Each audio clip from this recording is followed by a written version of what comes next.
বন্ধুরা, আশা করি আপনারা সবাই ভীষণ ভালো আছেন। আজকে আমাদের রেসিপি বেগুন বাসন্তী, সঙ্গে থাকুন দেখার জন্য। বেগুন বাসন্তী বানাবো বলে আমি 3টে বেগুন নিয়ে নিয়েছি। বেগুনগুলোকে পরিষ্কার করে ধুয়ে নিয়েছি। এবার বেগুনগুলোকে কেটে নিচ্ছি, অর্ধেক করে কেটে নেব।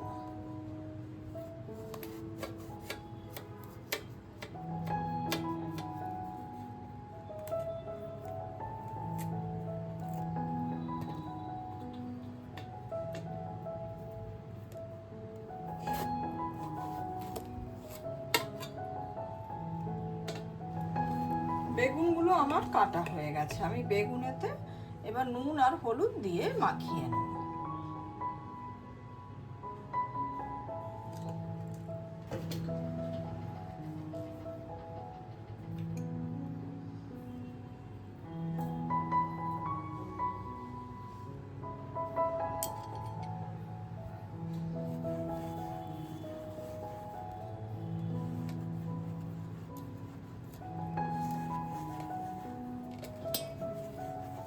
খুব ভালোভাবে মিশিয়ে নিতে হবে নুন আর হলুদটা। যেই মাখানো হয়ে যাবে আমরা খুব কম করে 10 মিনিটের জন্য রেস্টে রেখে দেবো। আমি একটা বাটিতে পোস্ত, সর্ষে আর কাজু বাদাম ভিজিয়ে রেখেছি। তাতে কিছু নারকেল দিয়ে দিলাম, সেই সঙ্গে কাঁচা লঙ্কা দিয়ে দিচ্ছি, ঝালটা স্বাদ মতো। সমস্ত উপকরণগুলো আমরা বেটে নেবো একসঙ্গে।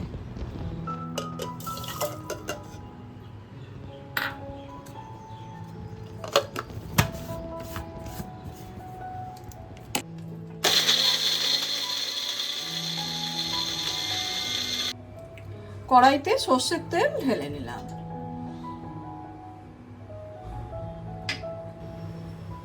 এদিকে কড়াইতে সর্ষের তেলটা আমাদের গরম হয়ে গেছে, বেশ ধোঁয়া ওঠা যেন গরম হয়।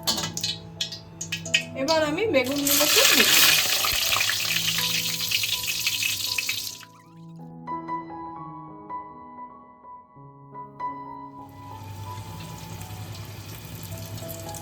এদিকে আমাদের এই বেগুনটা ভাজা হয়ে গেছে, আমি তুলে নিচ্ছি।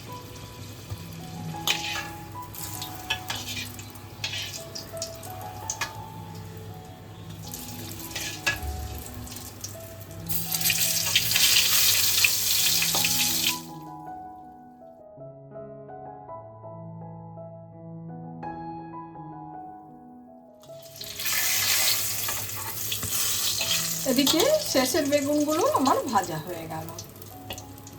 এবার এগুলোকে আমি তুলে নেব।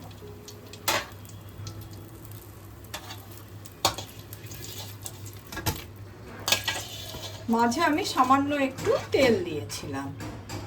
অল্প তেলে রান্না করতে গেলে আমার মতো করে করবে। এবার আমি কিছু শুকনো লঙ্কা আর কালো জিরে ফোড়নে দিয়ে দিলাম।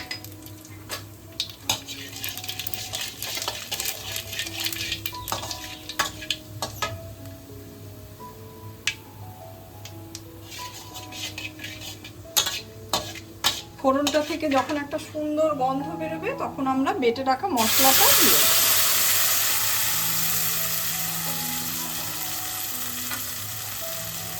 বাকি মশলাটা আমরা যে জল দিয়ে একটু ধুয়ে দিয়ে দিলাম।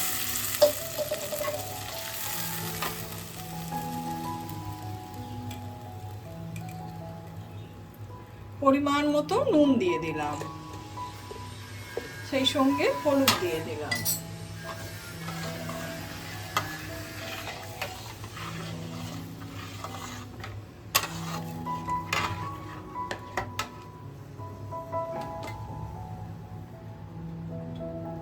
এবার আমি ভেজে রাখা বেগুনগুলোকে দিয়ে দিচ্ছি।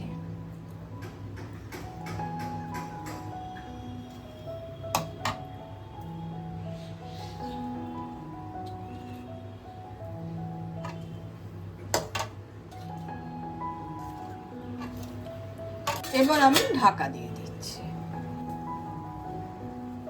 এদিকে 5 মিনিট হয়ে গেছে, আমি ঢাকাটা খুলছি।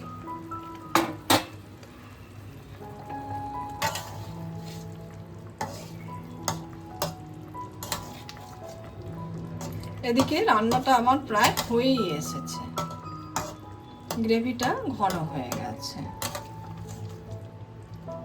বেগুন যেহেতু খুব ভালো করে ভাজা, তাই হতে বেশি সময় লাগে না। ওপর থেকে একটু কাঁচা সর্ষের তেল দিয়ে দিলাম, সেই সঙ্গে কিছু কাঁচা লঙ্কা দিয়ে দিলাম। বেগুন বাসন্তী আমার তৈরি হয়ে গেল। আমার এই রেসিপিটা আপনাদের যদি ভালো লেগে থাকে, লাইক, শেয়ার, কমেন্ট আর সাবস্ক্রাইব করতে ভুলবেন না আমার চ্যানেলটা। রান্নাটা পুরোপুরি হয়ে গেছে, এবার আমি পরিবেশন করব।